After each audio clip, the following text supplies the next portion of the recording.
9 Plus Us presents the Baseball Together podcast with your hosts, Blackjack Brad and Kansas City Little Big Briggy Blue Eyes. And now, Baseball Together. Welcome to the Baseball Together podcast, baseball family. I am Brad, and as always, I am joined by Brig. What's up, baseball family? And we're here to get you... We're going to get you in touch with some of the most recent current events. Pitchers and catchers reported to spring training this week, so there's a ton of stuff to go over. We're going to talk about the Mookie Betts deal that finally went through. Mike Bolsinger versus the Astros, not on the field, but in the courtroom. And we're going to talk about some playoff expansion. But first, let's talk about a little bit of housekeeping. Baseball family, we've been talking about ways that you can get in touch with the show, but we just want to get them all together for you in one spot so that you know. First, you can join a Facebook group. Join 9 Plus Us VIPs, and there's a ton of interaction on there. You can talk with the group about baseball. You can always submit to our mailbag. We like to do a mailbag segment. You can find the link on YouTube and everywhere you get your podcast. Just submit to your mailbag any questions, topics you want to hear about, anything like that, anything at all. It doesn't have to be baseball related. You can also follow us on social media. On Instagram, we are at Baseball Together, or search 9 Plus Us. And you can follow me on Twitter. I'm at Jojo Cornrow. There's a story there. We'll get to that another time. I'm not super active on Twitter, but I'd like to be more. So if you want to interact with me there, I'll always respond. Brig's not on Twitter. He's a little bit of a Twitter humbug, maybe guilty of a little bit of humbuggery. I'm there, okay. But... I just don't care, okay? That sounds like humbuggery to me. Well, all right. But anyways, let's get down to it. Let's get going. Let's get started with this. Okay, first thing first, Brig. Yeah. How do you feel about that Mookie Betts deal? Love it. Let's move on. Pretty much. That's pretty much my attitude. It right. dragged out way too long. Yes. Way too long. But there were two things. There was some major fallout from that deal taking so long and getting dragged out.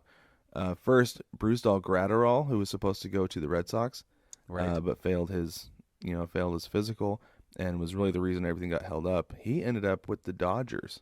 I don't know which how I thought that's was interesting. possible. Well, I know, especially since they're already getting Betts and Price. You know, they got Mookie Betts and David Price, and then they bring in Brusdar Graterol.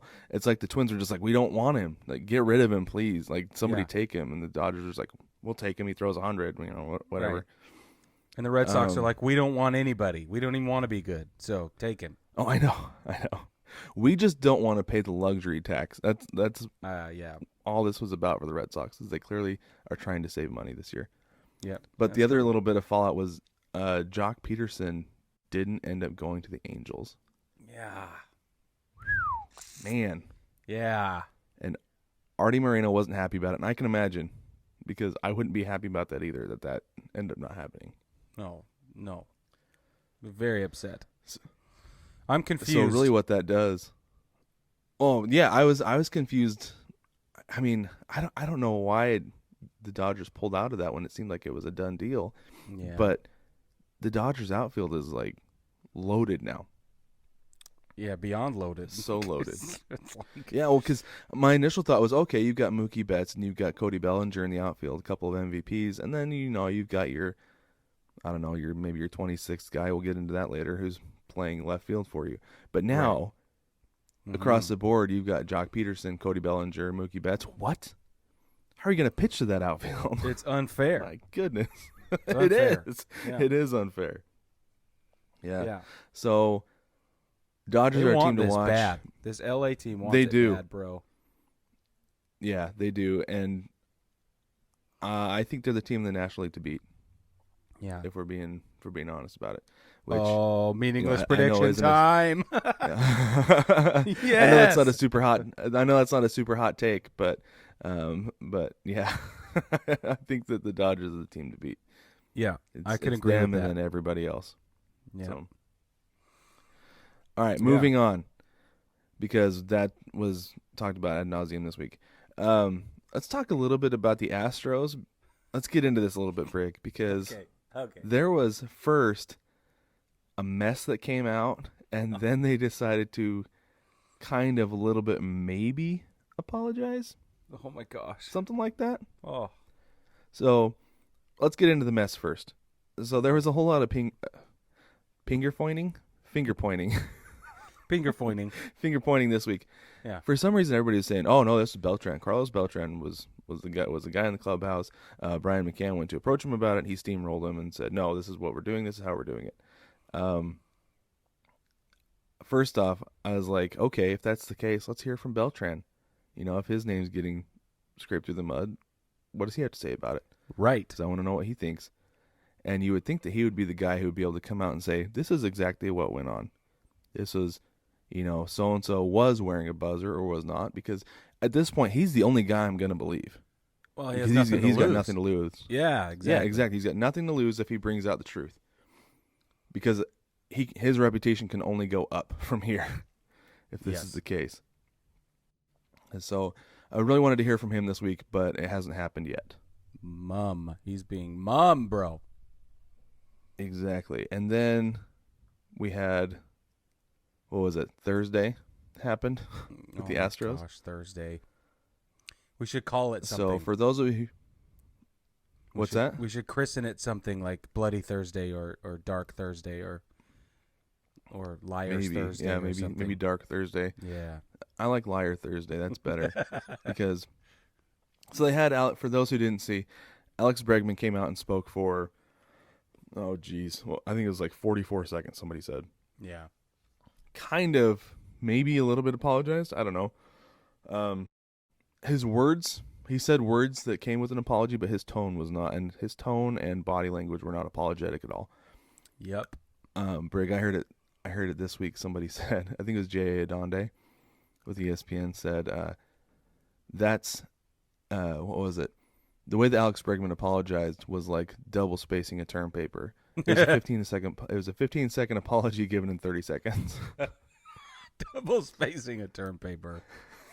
That's really good. Yeah. Yeah, I thought it was great, and I thought it was perfect. It was a perfect description of how it happened. Yeah. Because it was like, because he kind of talked a little bit like this with lots of breaks.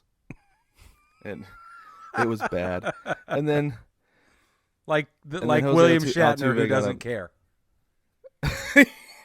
Yeah. Right. Yeah, exactly. It was a lot like William Shatner.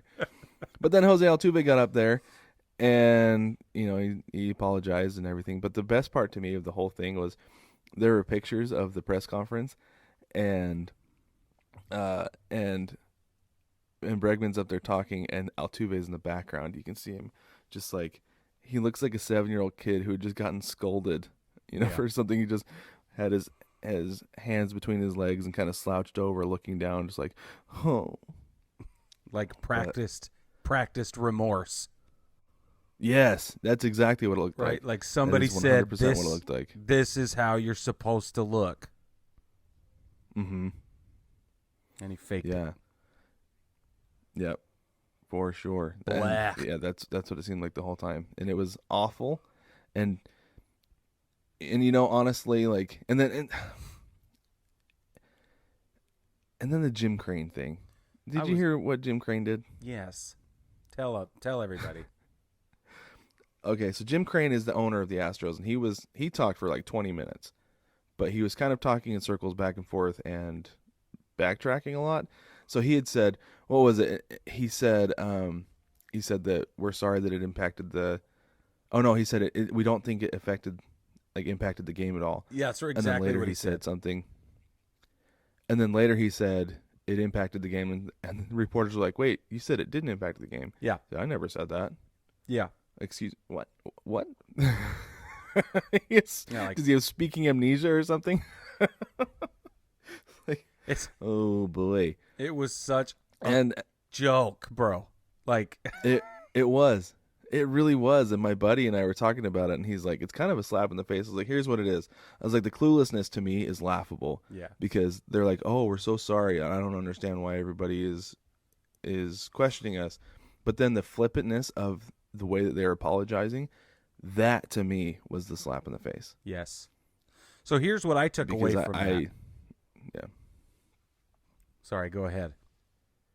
No. Go ahead. You're good. Here's what I took away from that. I thought, like, this, if I'm Rob Manfred and I still have an active investigation open, right? Now, of course, it's against the 2018, or it's into the 2018 Red Sox team, but this press conference would give me reasonable cause to go back and look at the Astros. Maybe call it 2018 or even 2019. But I would investigate. Yeah, no, I agree. I would open a new investigation, or I would allow more latitude in the 2018 Red Sox investigation to sneak back to the Red Sox somehow. And I would find a way to make sure, or to see if Jim Crane really did have knowledge of what was going on. Because if he's willing to come out and say at any level that we do not believe this impacted the game, lifetime ban. Boom. Get him out of here, right? Force him to sell the team. Force him to sell the team. Lifetime ban from baseball, right along with Alex Cora and Carlos Beltran. Just get him out.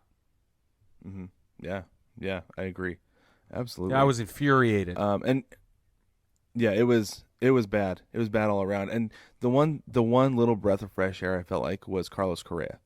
He was the one guy who seemed like he was like, what was he? He said at one point, he said nobody was wearing a buzzer. He's like, and if I'm lying about that, that's my credibility. That was like the one honest phrase I felt like came out of that entire clubhouse that entire day. Right. You know, Justin Verlander said, I wish I'd done more. Well, why didn't you? You know, you're the one who's calling for lifetime bans for PEDs, right, and speaking out about guys who aren't on your team who are involved with domestic violence. You know, if they're on your team, then they get a pass, I guess.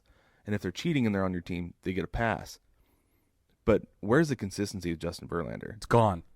Because that guy... It maybe has never been there. Yeah. It's what it seems like. So the whole thing with the Astros is a mess. So, baseball family, we want to do something fun with this because clearly everybody's upset. With everybody coming in this week with spring training, we've heard from a lot of guys who are very upset about it. A lot of players, like we talked about last week. Cody Bellinger, for one, said, you know, the Astros robbed the Dodgers of a title, and Jose Altuve robbed Aaron Judge of an MVP. That's pretty hot fire that he's spitting there. Yeah. And I totally agree with him 100%. So this is something fun we want to do. These guys are going to get drilled a lot. They're going to get hit by pitches. So what we're going to have, once the season starts, we're going to keep a little counter in the bottom of the screen that is the Astros hit by pitch counter. We're going to keep track of this because it's going to happen. It's going to be happening a lot. And I'm not one for hitting guys, but in this case, like, yeah. Okay. Yeah. This deserves it, and we're going to keep track of it. Yep. Just as something fun to do. I agree. It's going to be awesome. So, when you told me about that idea, I was like, I'm still laughing about it. Right? Like, it's fantastic. Oh man. Yeah, I thought it was a lot of fun. It's awesome. I have, in honor of that decision, I've got my book recommendation of the week right here. It's the Baseball Codes. It's all about baseball's unwritten rules. Yeah, we'll talk about that more. Nice. Yeah, that's a great one. All right, so just a little bit more about the Astros. I am so sorry about this because I'm so sick of these guys. But this was a story that I thought was very interesting. We had a lawsuit from a former reliever filed against the Astros this week.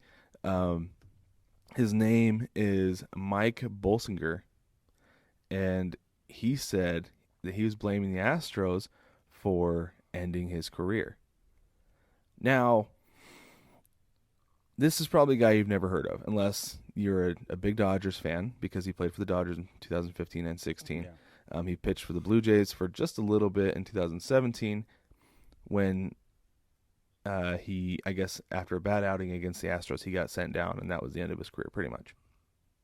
So, first off, this is interesting because I think this could open the door for either a class action. We talked about this, Brig, either a class action suit or other players coming out and saying, you know, the same thing. Me too. Which I guess kind of goes hand in hand. Right? Yes. But I thought it was kind of funny because Mike Bolsinger is not wasn't a great player. wasn't a very good pitcher. He had a career ERA of just a hair under 5, 4.92, and he was a reliever.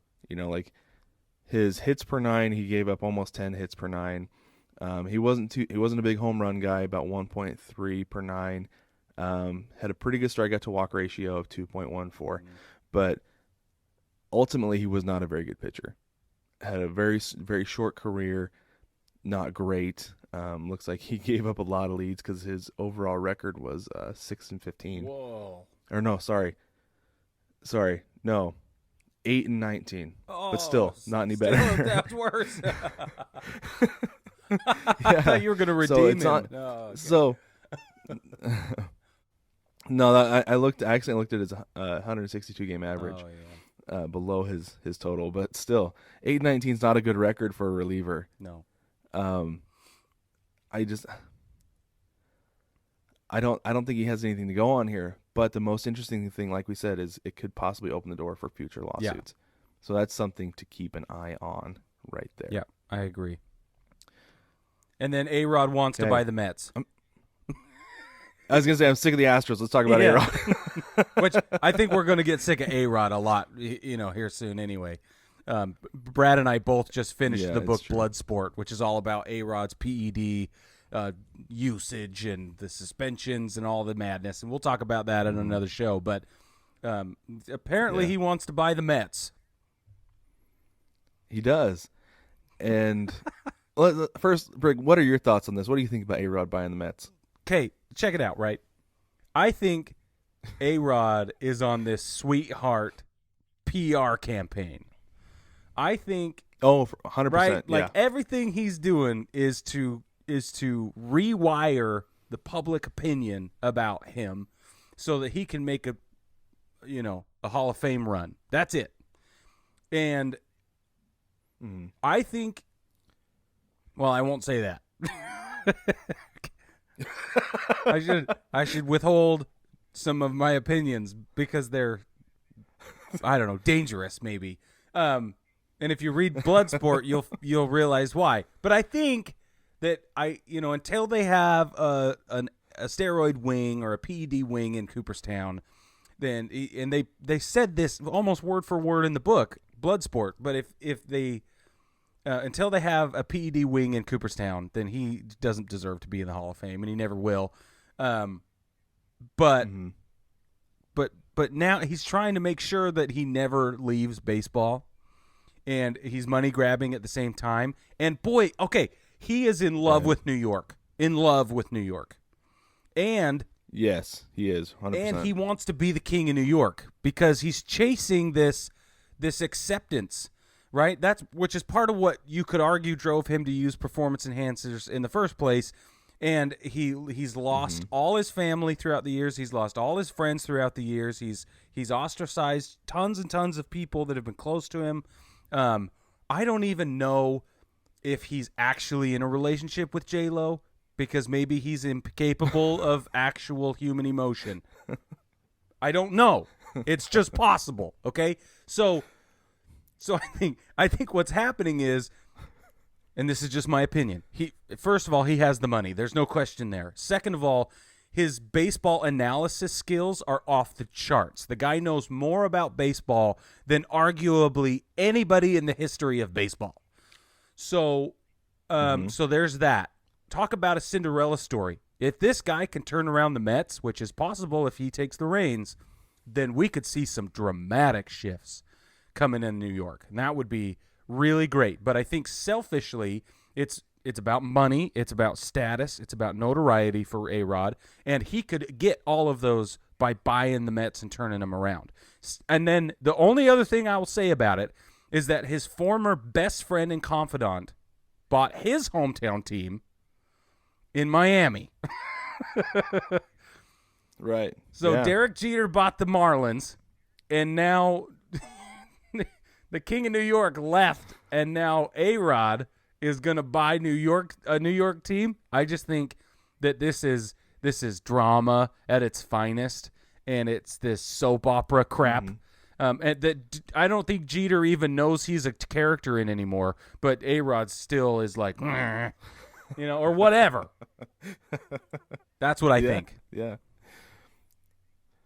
So, first, if he were to buy the Mets, I don't think he'd be a very good owner. I think he'd be one of the meddling owners because he can't keep himself out of things.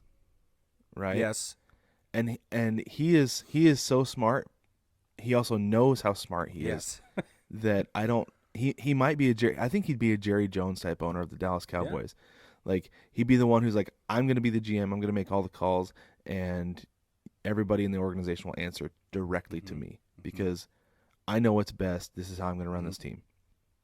That being said, I don't think it's ever going to happen. Hold on. At least not while Rob Manfred is the commissioner. I knew you were going to say that. So, because anybody who's read Bloodsport knows that he was the one who headed up the Alex Rodriguez investigation, the whole biogenesis thing, and he's not gonna be like, I know what this guy did, I know what he's capable of. Not a chance. Not a chance in the world will he own this team. Not as long as Rob Manfred is commissioner. Maybe if Manfred gets run out because he's done such a poor job investigating the Astros and the Red Sox or whatever thing he's done horribly, maybe he'll absolutely horribly. Maybe, the next commissioner will come in and like, oh yeah, we love A-Rod. Yeah, absolutely. He can own a team. I don't know. But at this point in time, not a chance. How much influence do you think the commissioner has over who can buy a team, though? I think he has to approve it. Does he? I didn't know that. I mean, I know there has to be a vote. That's why Mark Cuban won't own a team, is because Rob Manfred doesn't like Mark Cuban. No way. I didn't know there was a voting process. He wanted to buy the Cubs. Yeah, he wanted to buy the Cubs, but Manfred was like, "No, I'm not going to let that happen. I don't like that guy." Oh. So, yeah, no, there's a whole process to it. It's not just like going up to the owner and exchanging money. They have to be approved to buy it. Wow. And so that's why Mark Cuban doesn't own a baseball team, and that's why A-Rod won't buy it. Okay, you're right. It'll never happen. So not until Manfred's gone. But listen. Yeah. Would Bob Costas let A-Rod buy a team? No. Because he's clearly the next in line. Like in this sort of reign. I know. Be. So like, come on now. He should be. He should be. And we'll get into more of that in a minute. But so I think that oh shoot, I was gonna say something else. I had a thought, but it's gone. That's okay. Anyway. Should we take a break and recover? That's probably a good idea. All right. All right. We're going to take a quick break, and then when we get back, we're going to talk more about spring training and some of the stuff that's coming out, including minor league salaries, things like that. No matter which ballpark you're at, you want to rep your team. Now you can with 9+ Us. Welcome to the Big City Series. With every design available in your team's colors, you can fit in with the home crowd or stand out on the road. Either way, we have the colors you crave. Shop the Big City Series and find designs that rep your favorite baseball podcast, cheer from the cheap seats, and much more. Shop the Big City Series only at 9plusus.com.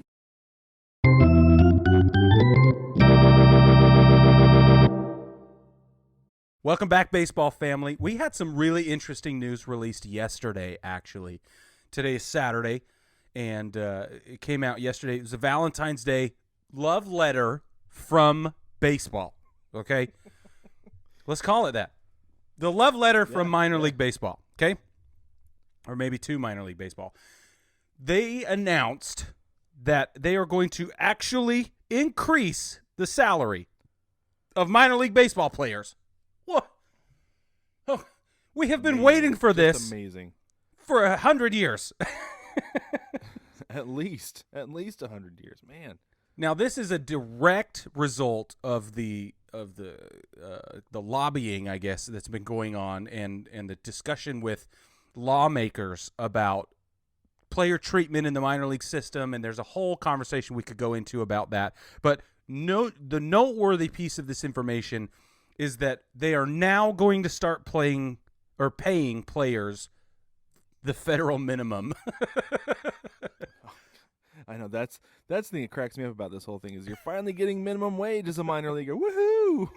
But are they, Brad? Because really, minimum wage is capped at 40 hours a week. Okay, these players, especially at like rookie ball, they're at the ballpark like 12 hours a day. Okay. Yeah, for sure. So this is like summer camp with an allowance now at that rookie level, is what it feels like. It's true. Yeah.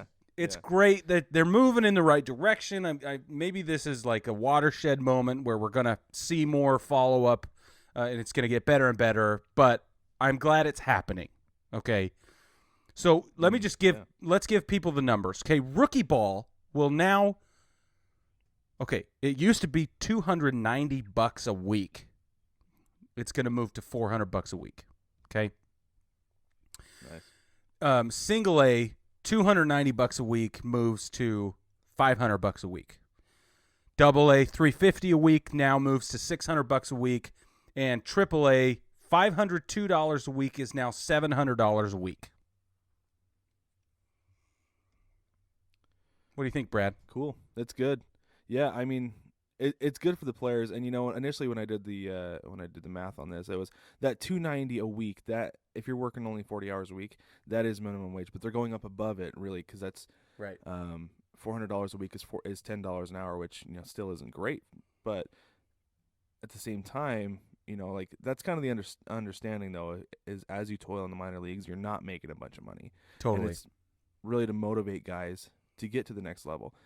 And the other thing with this too is I actually had this conversation with one of the guys I worked with the Orem Owls, and we're like, man, some of these guys just like they'd been in rookie ball for 3-4 years, Yeah. and a lot of them were from the Caribbean, and he kind of his wife was from South America, and he pointed this out to me. He said, these guys, the money they're making here, they're not making very much according to our standards. But back home, the money that they send home is like they're living like kings. Yeah. That's a good point. That's one thing that actually is very good with this too is these guys who come from the Dominican, Puerto Rico, South America, Venezuela, wherever, this actually gives them more opportunity to help their families too, which I think is awesome, it's great. Like we talk about, the living conditions for some of these guys, but it's better here than it is possibly where they came from. Possibly. Even making $400 a week. They're probably living with some roommates or host family, so they can save a lot of that money and help their families out back home, which I think is awesome. I think it's great, and it's also it lets these guys focus more on baseball, which is kind of a strange thing to say. Like they're professional baseball players. That's what they should be focusing on, but they also should be able to, financially, be able to focus on baseball because that's what they need to do. So, long overdue. It's awesome. I think I really do think it's great. I don't know. I heard rumors of this a few years ago, and that it is going to impact minor league baseball because the owners aren't going to want to keep paying this for a long time. That's partially why we're probably going to see a contraction with minor league baseball. Yeah. Yep. So this is going to go up to $400, just in time for them to eliminate all rookie ball. So. Yeah, pretty much. Yeah. Which is why the single A number is not that much more. We'll see. Right. We'll see. Yeah. And it is definitely something to keep an eye on over the next couple of years. Yeah. Like we said with the elimination of rookie ball, and I think single A too. Like they talked about eliminating short season. Yeah. A, right? I think so. Yeah, that's probably going to go by the wayside too. Yeah. So I like what you said about giving these guys an opportunity to fully focus on their development in the game, because the financial side of things is enormous, right? You're out of work or you're making you're underemployed, and I mean life sucks. You're in trouble, and it affects your sleep. Yeah. It affects your attention and ability to be task oriented. It affects your focus during the day, because you're not sleeping and because your mind is elsewhere. I mean, if you think about it, if we can eliminate this one problem, not only on the humanitarian side and like, let's be human beings, is this the right decision to pay these guys more, but it's going to impact the product in the end dramatically. If we can give guys an opportunity to work exclusively on themselves during the summer and develop their skills, get the coaching they need, not be hemmed up by all the financial concerns back home in the Caribbean, like you said, or in Venezuela, or in Sacramento, right? It doesn't matter. Yeah. Then these guys can really stop worrying about that, and we're going to see better baseball with this bottom line improvement. That's what I think. Yeah, totally. And the better the baseball is in the minor leagues, the better it's going to be at the top level. 100%. Which is what we all want, right? Yes, that is the point. It's a developmental system. Mm-hmm. Yeah, for sure. And, that's why the jump to the major leagues is so different than any other sport, right? Like college, yes. Or, football, yes. The NFL is a much better I know there's people who don't like the NFL like college, but the NFL is a better product overall than college football because of the development at that top level, right? The athletes are better, they're bigger, stronger, faster than college guys. Yeah, absolutely. The NBA, same thing, bigger, stronger, faster, because and that's really, I feel like it's only because it's the elite of the elite. Yeah. Baseball though, when you get to Major League Baseball, it is so different than high school and college baseball. Oh yeah. Because it's not just the elite of the elite. It is the elite of the elite of the elitist. Yes. Right? The mostest elitist. You have to be better than... Yeah, absolutely the mostest elitist, because you've got to be better than everybody at rookie ball. You've got to be better than everybody at short season A, advanced A, double A. You've got to be the best guy in triple A to make it to that top level. Yep. That's way more... that is way more than any other sport, and that's why the product of Major League Baseball is so much better than anything below it. Yep. And I think it'll only continue to get better because of this. Agreed. Love it. Way to go, Major League Baseball. Figure it out. Way to go. Get a puppers and figure it out. And that's right. That's what I appreciate about you, Rob. Maybe the only thing right now, but that is what I appreciate about you. Yeah. Seriously though. For real. Oh my goodness sakes. So pitchers and catchers reported this week, bro. That's right. Yeah, that's like I said a few episodes ago or a while ago that they report around my birthday every year, and I love it. It's just like a week-long birthday waiting for everybody to come into spring training. It's fantastic. Brad has the best birthday ever. No, I don't. No. For anybody who doesn't know, my birthday is on Valentine's Day, and it makes for a really hard date night. So, because every restaurant is full. Yeah, every one of them. So it's turned into Pizza Inn and a movie. Yes. Tiffany and I went to Culver's Inn as well. Yeah. Yes. Yeah. We went to Culver's Yep. because we just needed an ice cream cone nice. and a basket of onion rings or whatever. And we thought, well, let's just go to somewhere nobody cares about, right? Let's just go. Sorry, Culver's. Mm-hmm. There was packed, man. It's like everybody wanted malt shakes and a root beer or something. I couldn't figure it out. And that custard, man, that frozen custard, it's like the best around. I was impressed. Yeah, no, that's the place I would expect to be packed on Valentine's Day. Yeah, I was impressed. I didn't expect that. No, I'm not kidding you, man. Even when Culver's is packed on a Friday night or whatever night of the week, that's why we stay in. We plan ahead and we stay in. Brilliant. So, yeah. So pitchers and catchers reported this week. No, did they? They did. Yeah, and it was awesome. So baseball is this here. is like the official start Yeah. of the season. We can all be pumped. We can all be ready for it. It's so exciting. It is. But with that comes new rules and other things of that ilk. Right? Well, it does this time. Yeah, this time for sure. Yeah, because they're trying to streamline the game, trying to make them a little bit shorter, right? Well, 3 minutes or so, yeah. Yeah, which I guess is like, whatever. But So, Brig, do you want to give us a rundown of the rules? Yeah, here are the new rules for the 2020 season. The 25-man roster throughout the regular season has now been expanded to 26 men, 26 team slots. However, in September, when it's typically been expanded into a 40-man roster for the playoffs, we are now going to 28-man roster for the playoffs.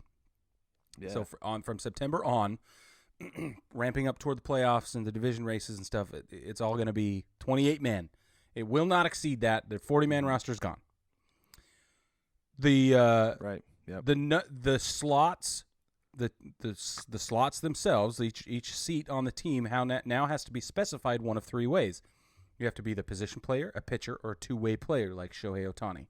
Now, in order to qualify to be a position or a two-way player, there's a whole bunch of stipulations, like you have to pitch so many innings and you have to have so many at-bats, etc., and it's all complicated, and it doesn't really matter because there are like two guys that care.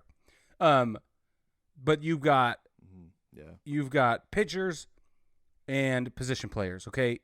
The team is required to have no more than 13 pitchers slots on the team. On the 26-man roster, you can't have more than 13 guys designated as a pitcher. That's all they do, okay? Which means the days of Anthony Rizzo getting onto the mound and throwing pitches are over unless you're in extra innings or you have a 6 or more run lead. Then you can bring in Rizzo. Yeah. The other thing that is important is that 2020 is now going to have a 3-batter minimum.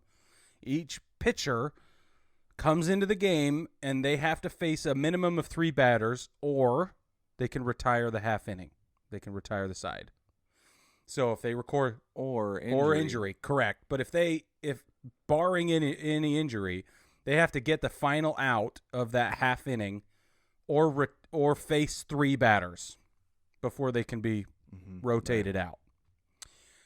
That's totally new. And then the other thing that I think is probably good is that the managers now have 20 seconds to decide whether they're going to challenge a call on the field versus the previous 30-second time limit. That's it.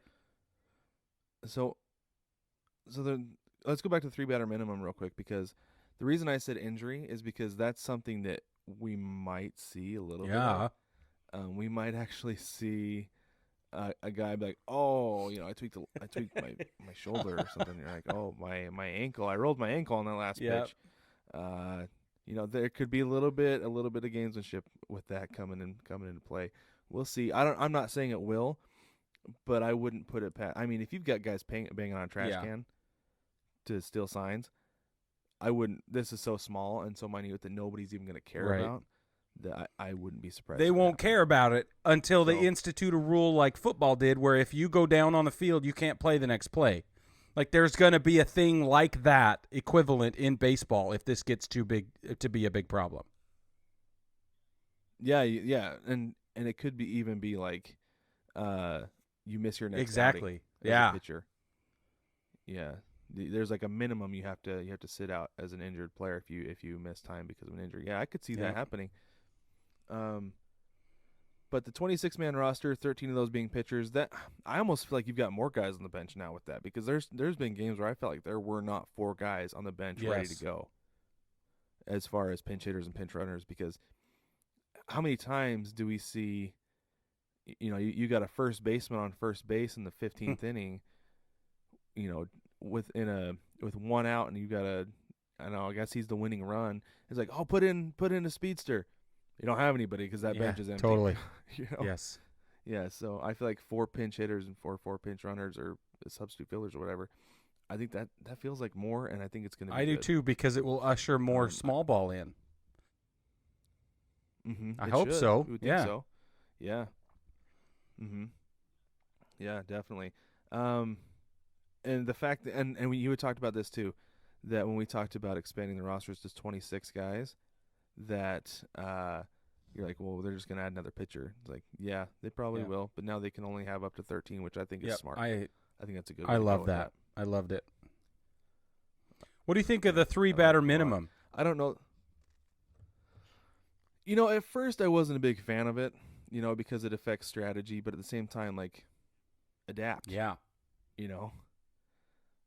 Like I think it will help. It'll help speed up a little bit because was it Susan Waldman? Is that who it is? Yeah. Susan Waldman with the Yeah. Yankees. It was talking about how it was taking so long because they were changing pitchers Yeah, every batter. that's exactly right. So I think that'll help. I think that'll be a good thing. Here's what I think about the 3-batter thing. I think that we're going to end up with a better product, honestly, because we're not going to get guys in there who are not quite as ready to be major leaguers as we thought, but they throw so much gas. Mm-hmm. Yeah. Like we get a guy up, he can throw 100, and they're just like, well, put him in, see what happens. And then we can just pull him out anyway. So this will require the strategy and the depth management and all that. The player development system is all going to get better because we're going to have better pitchers, more capable, more ready, whatever, to be brought into those situations. I like that. Yeah, and I hadn't thought of that. I think that's an excellent point. Yeah, for that exact reason, you've got to be prepared to face at least three guys. And that was one thing that I remember seeing with when I was with the Orem Owls was that they'd bring in relief pitchers and they just get into a mess. Like, man, pull this guy out. And one of the guys, like, I talked to the manager about it, and he says that from the top they want these guys to stay in because at that level it doesn't necessarily matter if they're winning. The manager told us, he's like, we're about development, but man, I want to win. So they're not so much about winning at that level. They're more about teaching those guys and helping them figure out how to get out of a jam. And if guys have to do that at the major league level, like, okay, I've got 1 out, got 2 runners on, I got to get out of this. I've got 3 guys to get out of this, or I'm toast. Right. I think you're right that you're gonna figure out who has the chops and who doesn't, and it's gonna be quick with a lot of these guys. I dig it. Yeah, I totally do. I don't know that the 20 seconds to challenge is necessarily going to have a big impact on anything. That's fine. Why I like it, because it's like, well, okay. Yeah, exactly. It's a good rule. It's fine. Yep. Whatever. But something else that was in the news this week, they talked about playoff expansion, and there were some strong opinions on both sides. Let's take a break and we'll get into it. Take me out to the ball game. Take me out to the crowd. Buy me some peanuts and Cracker Jacks. I don't care if I never get back with me. Root, root, root for the home team. If they don't win, it's a shame. For it's 1, 2, 3 strikes, you're out at the old ball game. Shop kids' baseball shirts at 9pluss.com.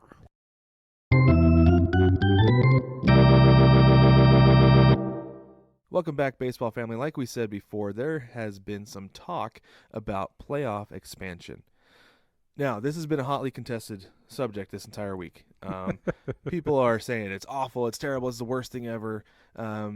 Other people have been saying this is fantastic. Somebody on the Facebook group said, it's so crazy, it just might work. Now, yes. Now, before we get into this, I do think the timing of this was really funny, because I've heard it compared to, like, you've got the Red Sox investigation on this hand, and then while this is going on, Rob Manfred's like, but look at this shiny thing over here. Look what we have going on this side with playoff expansion, trying to distract us from the fact that teams are cheating, right? And the way that I thought of it actually immediately when it came out, it's like the timing of this is so funny that I could see Rob Manfred in his office like, oh, I don't want to talk about the Red Sox anymore. I'm so sick of investigating teams. Let's talk about playoff expansion. Let's talk playoff expansion instead of the Red Sox. I want to so bad. And the reason I thought is because that's how I am. Clutching his whoopee. whoopee. Let's do this fun thing instead. Yeah, clutching his whoopee, right? Like, no. Yeah, no, like Prince John on the cartoon Robin Hood. Yeah. No. I don't want to. Yeah, exactly. Yes. Yes. So let's talk about the layout of this first off. Okay, so first we have expanding from 5 teams in each league to 7 teams in each league.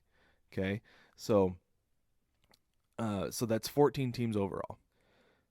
There will be no more wild card game. The first round would now be a best of 3 series. Okay, Right. So instead of the 1 game elimination or the best of 5 in between, they kind of settled middle ground there with the best of 3. Yep. The top seed in each league automatically gets a bye. And then teams with the best records would pick their opponents. Okay. Now, Brig, what do you think? Oh, man. My opinions are so layered, bro. I get it. Okay. Without discussing the actual logistics of this, I'm going to say a couple of things. This is the most forward-thinking Major League Baseball has been in a long time. Yes. And for that, kudos. You just got to give it to them. Somebody somewhere said, you know what? Let's talk about it in a different way. Let's just explore another idea, another option. And I think that progressive thought process is what we need, and it's awesome. I dig that about it. I don't necessarily love what they've proposed, but I do appreciate the effort, and I think that we should open the door for thoughts like this. I think on top of that, this is a direct response to tanking. For those of you that don't know, tanking is when a team decides to sell off all their players and be bad and just accept being a losing team for 3 to 5 years while they develop players from the ground up through the farm system, and then they can contend again in 3 to 5 years. I think this is a direct response to that. And that is a problem. In baseball circles, they call that Astro Ball because that's what the Astros do. Whoa! Shots fired. No, that's a real thing. They call it Astro Ball. I know. I'm not kidding you. But I mean, that's exactly what they did. Yeah, it's what they did. The Cubs did it too, and the Marlins are doing it now. So that's just what's going on. But that is a legitimate problem in baseball. We have got to solve this tanking thing. If you get a fan who's just on the fringes or who is new to the game maybe, or who has been burned in the past, and then you throw in the towel for 3 to 5 years, and you're just telling your fan base, look, we're going to be bad for 3 to 5 years. We hope you come back and watch us then. Dude, they're going to start watching. We hope you come in the meantime. Yeah, they're going to start watching curling, bro. Like, they're not even going to come back. So tanking is a massive problem that we have to solve. I think this is their attempt to curb that somewhat. Yeah, I think that makes sense. For me, it was more meaningful games, right? Totally. With 14 teams making the playoffs, that's almost half the league. That's one team off of half the league, which it sounds like a whole lot when you put it that way, but more than half of the NBA makes the playoffs every year. And when's the best time to watch NBA basketball? It's playoffs. February, March, April, and then into the playoffs, right? Yeah. Yeah. So we talked before about how August gets to be kind of the doldrums of the Major League season. Well, in August, that's when things are really starting to heat up at this point because you've got more teams who are playing meaningful games in middle of August into September. Like for me, the Mariners, are typically eliminated in May. May? Yeah. I was just gonna say that. But at this point, they won't be probably eliminated until August or June. June. Yeah, I'm going best case scenario here. Let's be real. Okay, I see. I got it.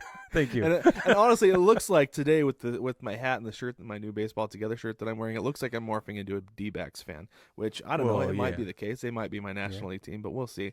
But no, like the optimism as a Mariners fan is like they would have made the playoffs 2 to 3 years in the last 20 years. That's right. They wouldn't have been eliminated every time. There was a couple years ago in 2016 where they would have made the playoffs. I know that for a fact. Yep. So for fans of bad teams like me, this is excellent. It's great. Right. The Mariners might only get into that 3-game series and get eliminated in 2 games. I don't care. That's 2 more meaningful games the Mariners have played. Right. And that's 2 more meaningful games than I've gotten as a Mariners fan in the last 19 years. That's right. So it is a big deal for anybody, like I said, who's a fan of a bad team or even a fringe team, because there are teams who just kind of hover in the middle, like the Angels fans. Yeah. That team has not been good for a while, and they're going to be better this year. We've got things they need to sort out, but still, as an Angels fan, I'd be stoked on this. Like, we're going to make the playoffs just about every single year. The Angels will. It's a good point. So I think it's great for Major League Baseball to expand this, more meaningful games, more playoffs, because you can go back and listen to our playoffs episodes. How stoked we are on the playoffs, because Yeah, we are. We love the playoffs. it's a blast. It is a blast. I love playoff baseball. It's so much fun. Yeah, me too. So that's great. What do you think about the first round bye for the top seed? I think it's disruptive. I think that you got guys on a schedule. Trevor Bauer brought this up. You got guys on a schedule, and everything is momentum in baseball. Everything is about getting your reps and doing it the same way every day, and that's how you succeed. Is you grind out each repetition, each at bat, each start, etc. So you take the top team who deserves the most, whatever you want to call it, consideration maybe, and you pull them from their rotation, you pull them out of their battle rhythm a week before arguably the most important game of the season up to that point, and that's going to disrupt everything. And that might actually work against that team.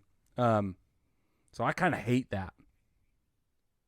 And it sounds like a reward, but it feels like a punishment. And I still look at it as a reward, because if you're sitting out a 3-game series, your break is not any longer than the All-Star break. Mm-hmm. So as the top seed, you're basically getting a second All-Star break when you kind of need it. Get some guys healthy who maybe have been nursing, I don't know, like a foot injury, ankle injury, callus on a finger, I don't know. And if guys are really that concerned with the layoff, go throw a bullpen. Yeah. Go take some BP. You might get a longer layoff than that if you sweep a team and you're waiting for the team in the next round. Yeah. 3 games is not that much. That's a good point. Because I think that it's I think I saw that the top seed, that all 3 games are played in one city. So that could be 3 days. The home team. You could be playing in the division series in 4 days, 5 days. Yeah. So I don't feel like it's that big of a deal. Like, Trevor Bauer really blew that out of proportion. I think that might be the union talking, him as a union member talking like, no, we have to fight the power on this because that's what we have to do. I really don't think that layoff is that big of a deal. Like I said, go throw a bullpen, which I know is not the same as throwing a game. True. But throw a bullpen, take some BP, take some extra stretches, or just take the time off and rest. Get ready for those games, because it's it's really not that big of a deal. I think it's just fine. I think it's fine. So I've changed my opinion. Me. Thanks, Brad. Yes. Here and here's why. Here's why. Yeah, here's one. We're gonna move through this. Here's why though, because in the back of my mind, as I was talking, I have this other opinion that you have brought up to the front of my mind now, which is, look, if you're gonna be a pro, be a pro. If you're gonna be a pro one day, you can be a pro 5 days from now, right? So yeah, I agree with you. Yeah, you're right. Okay, so first, before we get into more, walk us through what exactly this looks like, okay?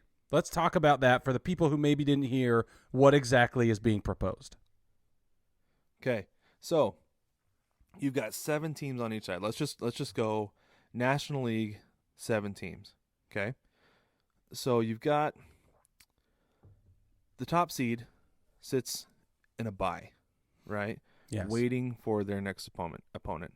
Then you have 6 teams below that. I think I'm going to make a visual for this, so anybody who's watching on YouTube, you can see this. Anybody who's just listening, go ahead and check it out on YouTube, so you can actually, if it's kind of foggy for you, you can get a better understanding of how this is going to work. It's a little brain bending, so yeah, a graphic would be good. Good idea. So then you got 6 teams below that in the, I guess technically the wild card round playing. So let's go ahead and look at the American League, actually. How about this? So you've got the top team. You had the Astros in 2019 were the top team. So they would have a bye.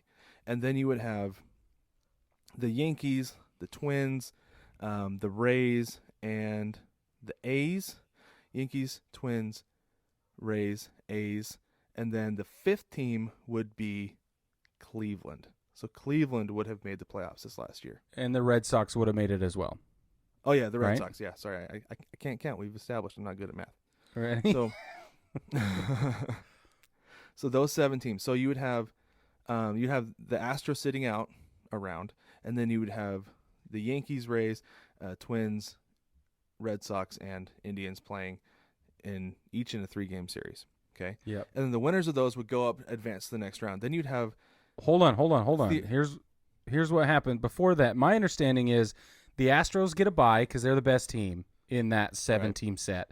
The Yankees then get to pick their opponent because they have the second best record. They don't get a bye, but they get to pick who they play in the first 3-round game or series. No, so is that what it is? Because my understanding was all the teams with the best records get to pick their opponent, except the Astros because they get a bye. Right, and I don't like the pick your opponent thing because there's an element of disrespect. There's an element of expectation there. Just go by seeding, best versus worst, and then go in the middle, whatever.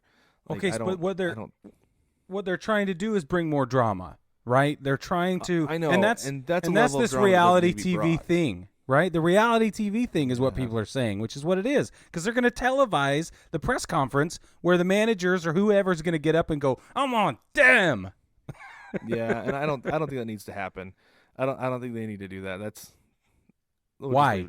That's why? Stupid. Why, Brad? Well, so like I said, there's a level of disrespect, level of expectation. Like, how would you like to be the manager? Like, how would you like to be Brian Cashman saying, "We want the Rays. We want the Rays," and then the Rays come out and sweep you? Yeah, totally. Then what? You know? Yeah, then you're real careful next time. how many GMs are going to get fired because they chose the wrong team? I don't know. That's a good question. That's not. I don't feel like that's something that you should have on. Like, just line up the records and have it that way. Like, you don't need that level of drama with reality TV. The playoffs provide enough drama as it is. Now, I agree with that. You don't need to manufacture drama because the games do it for you. Okay, that's a good perspective. That's really what it comes down to for me. Don't manufacture it. Let it play out. Interesting.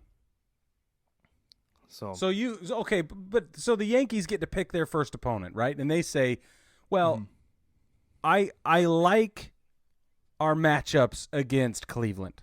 We've had success against Cleveland. We know we're going to play in the Bronx, etc. Let's take Cleveland and see where the chips fall, right? Yeah. So they're going to make this strategic decision with whatever motivation they have, and then what happens is the Twins, with the third best record in the American League, they're going to get a chance to pick their next opponent from the remaining pool, which includes the Rays, the Athletics, and the Red Sox. Right?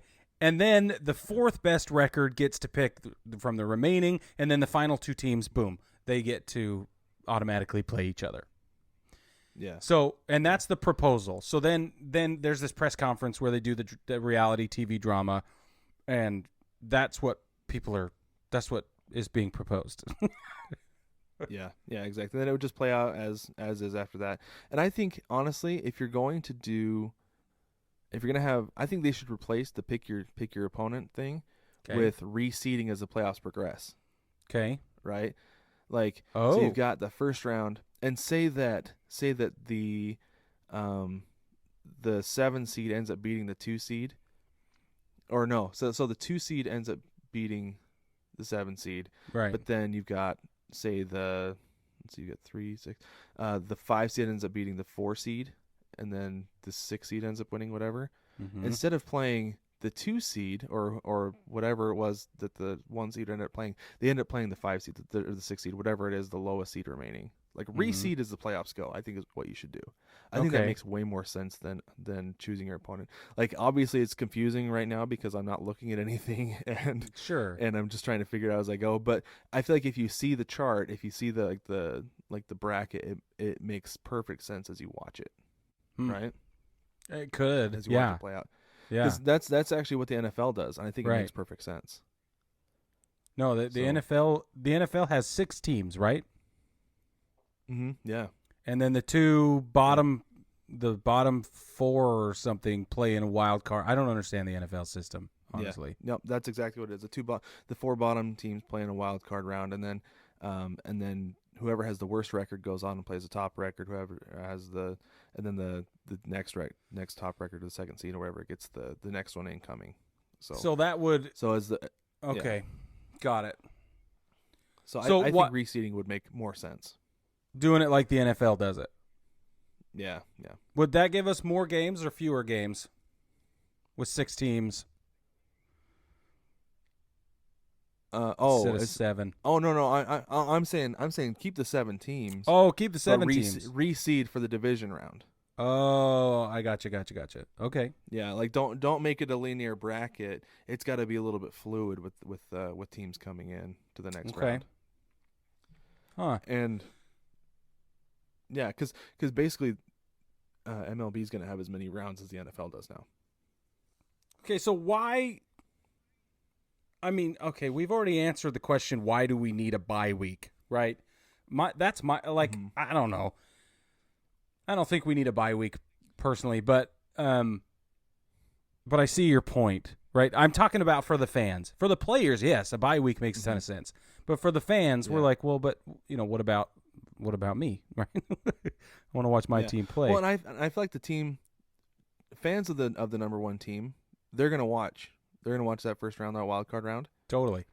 because they want to see who they're going to be playing. Mm-hmm.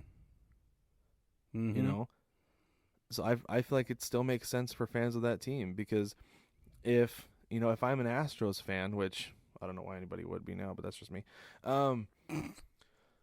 I'm going to be watching who the Yankees are playing. I'm going to be watching who the Twins are playing.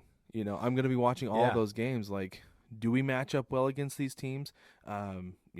Who could we potentially be playing? Like, I'm going to have legitimate interest in that, because that's how it is. I feel like with the NFL, my Seahawks have had the number 1 seed a couple times, and I watched the wild card because I wanted to know who they were playing. I wanted to know how they were playing at the time, and how we matched up against how the Seahawks matched up against them. Yes. No, the The collective collective we. we, yes. Yeah, I got it. The royal we. The noble we. Yes. I understand. Yes. I do that too. Okay, so I'm just going to say it again because I'm beating on this trash can all season. We need 32 teams, and we need to go back to old school playoff brackets with old school pennant races. That's what I think. Oh, as far as do you mean like getting rid of the wild card round? Yep. Or even the division round? Get rid of the wild card round, go back to old school pennant races. So, I mean, keep in mind, before they did the divisional realignment with 3 divisions, when it was just East and West in the AL and NL, you went straight to the LCS. Yeah. When I like the division round. I don't think you should go to the to championship series. I just think that there should be more drama around the winning your division, and right now there's not as much as there used to be, and I like that. And I know there's a lot of love for the wild card. Yeah, everybody loves wild card. Well, most people. Not everybody loves it, Brad. I know. I shouldn't use sweeping generalizations like that. But I would say most people like the wild card. Yeah, I agree with you. Because it makes for great, like I said, it makes for great drama. Those games are fun, especially the one game elimination. Yeah. No, a lot of people like like 1 game eliminations. Yes. And a 3-game series is about as close as you get to that, without having just 1 game, because it gives teams a chance to recover from, if you got a pitcher who gets hurt, or you get a bad bounce out in right field as the ball's tailing away from you. I don't know. Yeah. I'm just making up examples here. Yeah, those sound real made up, Brad. If you can find videos to illustrate those, you got to put them up because they sound real made up, Brad. Just off the top of your head. That's fantastic. But no, I mean, ultimately though, I think it's great because more meaningful baseball is important. Yes. Right? Yes. And that's what we want. Because like I said, you get into August and sometimes you can just like, okay, I need to take a break till September. But you're not going to want to because the pennant races are starting to heat up now. Yeah. And yeah, I understand the need for division, but you've got incentive with winning your division by getting home field, which I understand. You know, we saw in the World Series doesn't really matter. Suddenly, out of nowhere. Yeah. Yeah, suddenly home field doesn't matter. But at the same time, like there's something to be said for sleeping in your own bed. Totally. Right? Yep. You would think. No, it's true. And everybody wants the division crown. And if you win the division crown, like you could potentially have it locked up sooner. Yep. You know? Yep. So I don't know. I am so for this though because of more meaningful games that I don't care who makes it. I just like watching games that matter. So and out of 162, it gets tough to find some. That's true. So here, okay. At some point. Here, yeah, you reach a point where that's true. Here's my thing. I am a moderate approval. I have a moderate approval rating on this plan. Mm-hmm. Here's what I need to see, though. I'm skeptical, but I'm willing to give it a shot. I'm willing to see if it works one time. You screwed up one time, I'm out. But here's what I want to see. I want to see games televised nationally. No blackout restrictions. Yes. I don't want to see any of this BS about I can't watch my team. You know, so whatever they got to do to work out the broadcast rights, I need it fixed so I can watch every single one of these games. I want to see Right. Yep. if you're going to schedule those 3-game series on the same day, I want to see a day game and a night game. Or something like that, and it better be on a channel I can get no matter what. Okay? That's number one. Number two is you've got to I just lost my train of thought. But no, I while you try to find that, I am totally for make sure those games are accessible. None of this TBS business. Right. Like how with cord cutting, how much of the country actually has TBS now? Very few. It's not an It's not a channel that's as easily accessible as it used to be. Yes. Put these games on Fox. Put them on ESPN. Yep. They need to be places where it's accessible. Yep. For sure. Well, baseball family, let us know what you think about all this. Like we said, you can interact with us on Facebook, Instagram, Twitter, YouTube, wherever you want. So, yeah. Don't forget to jump on the shop as well at 9plusus.com. Check out this sweet hat I've been wearing during the podcast, guys. This is our Baseball Things hat. The top is natural. It's not white. It's a little bit off-white. It's in a cream. And this bold red stitching is just, it's so perfect. So you can get this on the shop. It really is beautiful, man. I get compliments on this everywhere I go. Every time I turn around, people are like, whoa. It comes on T-shirts and hoodies and stuff like that as well. It even comes on stickers. So make a statement and put it on your mug or something. Do we have a Baseball Things mug? We should. I'll look into it. I don't think we do yet. I think we should. Yeah, it's time. Sure. The time is now. Excellent. Thanks, Baseball Family, for inspiring me to put this logo or this design on a mug. It's happening. Anyway, shop.9plusus.com is one way, or you can just spell 9plusus.com, NINEPLUSUS.com, and jump on there. And don't forget to prep. That's what I wanted to say. The first design drop this season, okay, is coming out March 2nd. The first Monday of March is when you can find out about the first design that we're going to release for the season. We're going to do monthly drops this year, and we've got we're going to make the announcement on the 9plusus VIP group and Facebook first. So if you're not a part of the baseball family in the private group on Facebook, you got to jump on there so that you can have first access to all this stuff. And then we are going to make the live announcement on the podcast the first Monday in March. So that's happening. Sweet. Excellent. And Baseball Family, you can also check us out at baseballtogether.com. You can watch the podcast, you can listen to the podcast there, or you can listen to the podcast anywhere that you find your podcast. And Baseball Family, thank you for joining us this week. We will catch you next week.